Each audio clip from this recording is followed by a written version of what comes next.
प्यारे बच्चों, इसके पूर्व की काव्य संबंधी कक्षा में हमने कबीरदास जी को पढ़ा है। कबीरदास के उपरांत आपके पाठ्यक्रम में पाठ 2 की कवित्री है मीराबाई। मीराबाई भगवान श्री कृष्ण की अनन्य भक्त थी और उनकी पदावली आपके पाठ्यक्रम में व्याख्या के लिए दिया गया है, किंतु पदावली की व्याख्या जानने और समझने के पूर्व हम लोग कवित्री मीराबाई का जीवन परिचय संक्षेप में समझेंगे। मीराबाई का जन्म जोधपुर के नरेश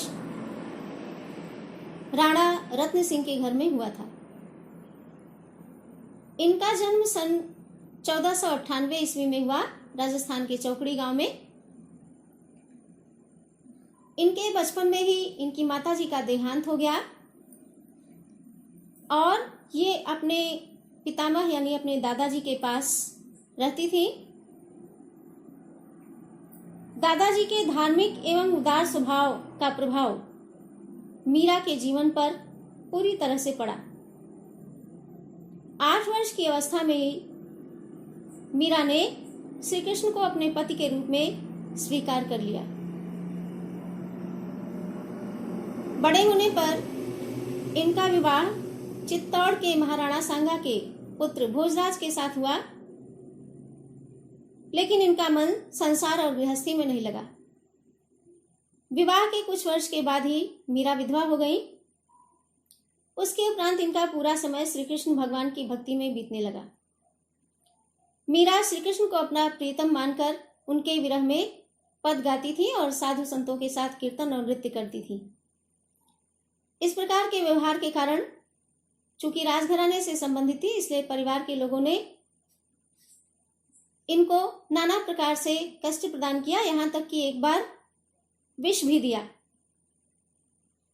किंतु हरि की कृपा से, भगवान श्री कृष्ण की कृपा से इनके ऊपर उस विष का कोई प्रभाव नहीं पड़ा।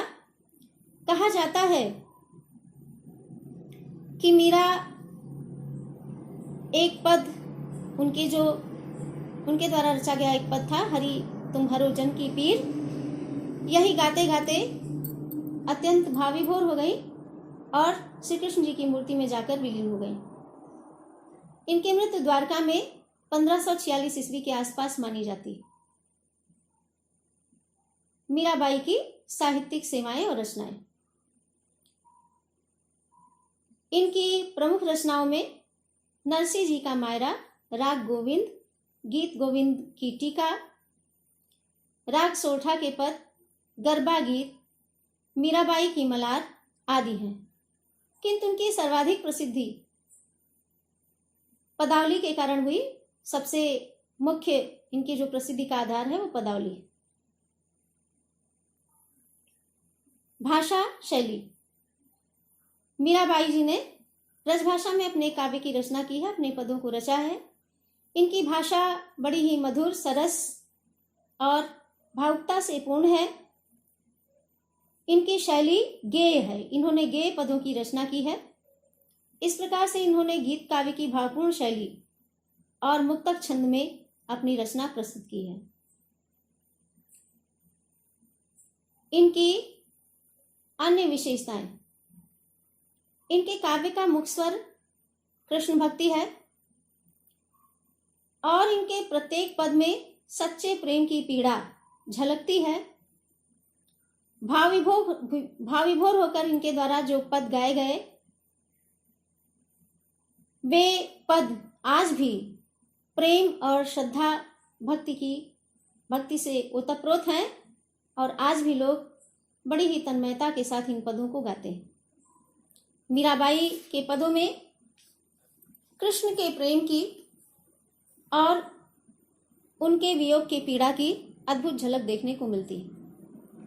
आज हम लोगों ने मीराबाई के जीवन परिचय एवं साहित्यिक परिचय के संबंध में ज्ञान प्राप्त किया है।